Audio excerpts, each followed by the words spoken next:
Why do some people get chills from music and other people feel nothing? You know the moment. A song hits and a certain point sends a shiver up the back of your neck. Your arms prickle and something in your chest goes tight for a second. Some people get that almost every time. Other people have never felt that even once. There's about 20 years of brain research on this, and the answer comes in two parts. One part is what's happening in your head when it hits. The other part is why you specifically are the kind of person it happens to, if you are.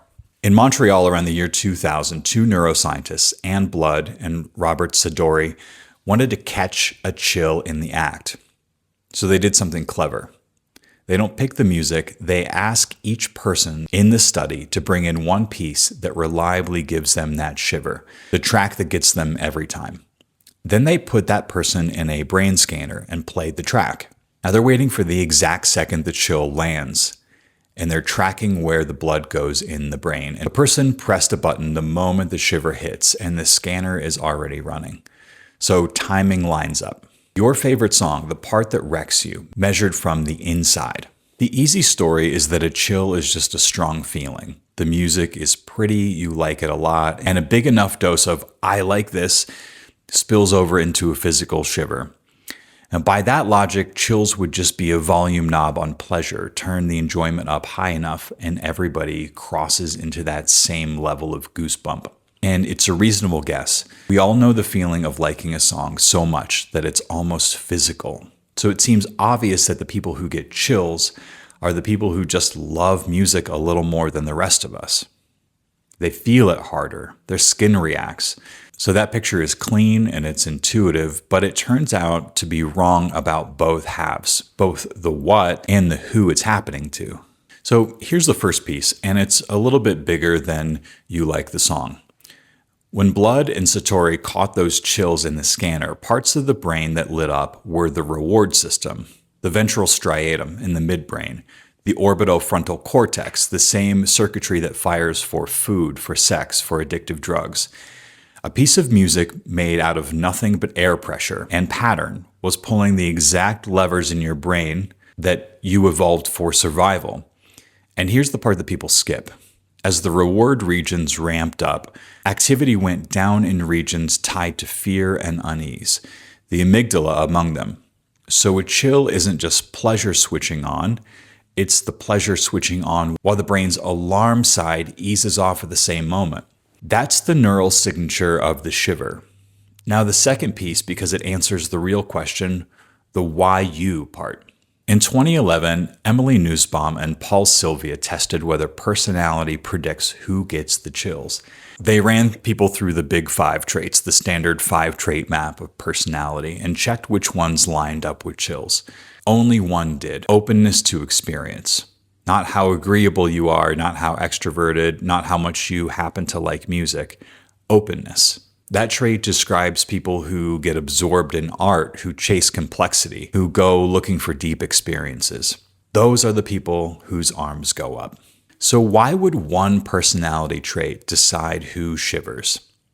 Here's the mechanism, and it reframes the whole thing. A chill isn't a measure of how much you enjoy music. It's a measure of how deep you go into it. If you think of a song as a building with a lot of rooms, most people stand in the lobby. It's nice in the lobby, the music sounds good, and then they leave. A high openness person walks the halls, they track the harmony, they hear the moment the key turns, and they catch the held notes that resolve a beat later than expected. Nusbaum and Silvia's reading is that openness drives chills through that kind of cognitive engagement. The active digging into the structure, not through a plain liking. And that engagement is exactly what feeds the reward system Blood and Zatorre watched fire. The shiver is the body's receipt for a prediction. The music set up and then paid off in a way you were paying close enough attention to feel. If you're in the lobby of music, the payoff happens above your head. If you're walking the halls, it lands on your skin. Now here's the catch, and it matters. The personality study leans on people reporting their own chills on a sample that isn't huge, and it pins down a correlation, but not a clean cause. Openness goes with the chills, but it can't prove that openness produces them. There are plenty of high openness people that get fewer chills than the trait would predict. And there's plenty of low openness people who get them anyway. The brain scan side is solid, grade A neuroscience. It's well replicated. The personality side is real but lighter, a single good study on a modest sample. So where does that leave us? On the evidence, this one grades out at a B. The mechanism is genuine. The chills really are your reward circuitry firing when the alarm system stands down. And openness really does predict who feels it the most. So if you're a person who never gets chills from music, the research doesn't say you're broken or that you love music less. It says that you might be standing in the figurative lobby and the chills are down the hall. The people who feel them are usually the ones digging into the structure. They follow where the piece is going instead of just letting it wash over them. So that's not a fixed setting. It's mostly attention. The next time a song you already love comes on, don't reach for your phone. Listen for the one moment the music sets up and then pays off. That's where the shiver lives, and most people walk right past it.